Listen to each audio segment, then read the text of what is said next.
Just in time for the president's birthday, the royal family of Qatar has announced plans to give him, the U.S. government, a super luxury Boeing 747-8 jet. Qatar is about to get its own Air Force One. But this isn't just any jet. It's a billion-dollar flying fortress. They give you a putt, you pick it up and you walk to the next hole and you say, thank you very much. But even if it's technically possible for this aircraft to become the new Air Force One, you know what's crazy? The U.S. just gave Qatar the green light to build a full Air Force facility in Idaho, complete with F-15 and pilots training side by side with American troops. It's just another example of our partnership. Here's the key development. Secretary of Defense Pete Hegseth announced that Qatar is now allowed to build a facility at Mountain Home Air Force Base in Idaho. This isn't just some hangar with a few planes. The facility will host Qatari F-15 fighter jets and their pilots, training shoulder to shoulder with U.S. Air Force personnel. The goal? Boost combined training, sharpen interoperability, and crank up lethality across the board. Hegseth emphasized partnership, telling his Qatari counterpart that this facility highlights their trust and strategic relationship. What would you have done if you were flying your F-15, knowing you were training alongside foreign allies on U.S. soil? Sounds wild, right? There's a significant history behind this move. The U.S. recently signed an executive order guaranteeing Qatar's security, a major step for a non-NATO country. This happened weeks after Israel struck Hamas officials in Doha, underscoring the partnership's importance. Qatar isn't just any ally in the Middle East. For the U.S., having a reliable, non-NATO Arab partner is strategic gold. And here's the kicker. This Air Force facility isn't a last-minute idea. It's been in the works for years, stretching back to previous administrations. So this is decades of planning finally coming to life. Now, let me paint you a picture. The facility isn't just a patch of tarmac with planes parked. The military calls it a bed down. Basically a mini base inside an American Air Force base. Think pilot training rooms, briefing areas, scheduling operations, the works. According to a 2022 environmental assessment, the plan was meticulous. 12 F-15QA aircraft permanently assigned, all their gear, and all the infrastructure to support them. They'll share the airfield, use military training routes, and practice defensive countermeasures, and even ordnance operations. Around 300 personnel, a mix of Qatari and U.S. forces, will live and work there. Oh, and here's a detail you'll like. The funding? Qatar covers it through foreign military sales, and the U.S. even hires local labor to help build the facilities. I mean, it's a full-scale joint training operation, right in Idaho. And here's the bigger picture. Qatar isn't just building fancy facilities, it's a key player in regional security. They played a huge role in peace talks between Israel and Hamas, helping broker ceasefires and hostage swaps. They even lent support when the U.S. struck Iranian nuclear sites in June. Plus, don't forget Al Udeid. Qatar hosts the largest U.S. military base in the Middle East. This isn't symbolic, it's strategic muscle. By training alongside U.S. forces, Qatar strengthens not just its own capabilities, but also bolsters U.S. influence in one of the world's most volatile regions.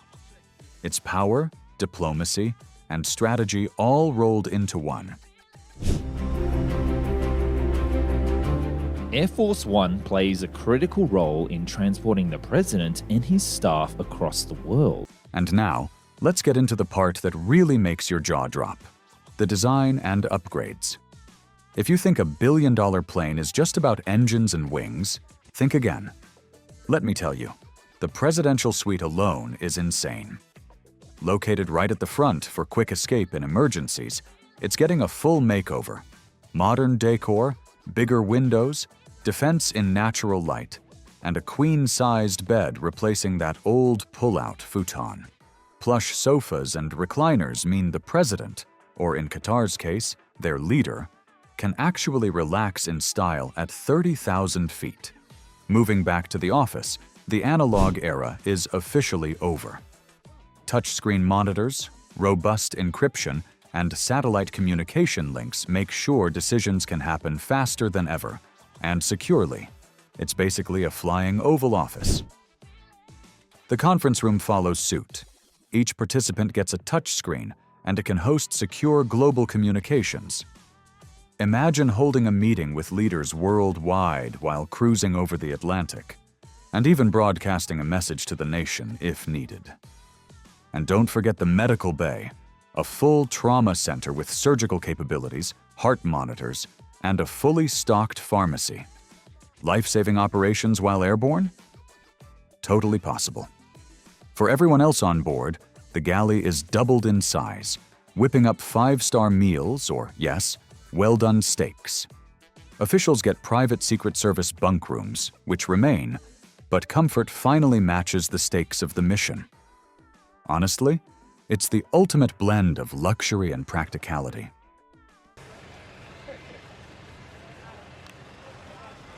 But let's be real. This isn't just a luxury jet. It's a fortress. You might think, it's a plane. How dangerous can it be? Let me tell you, it's scary smart.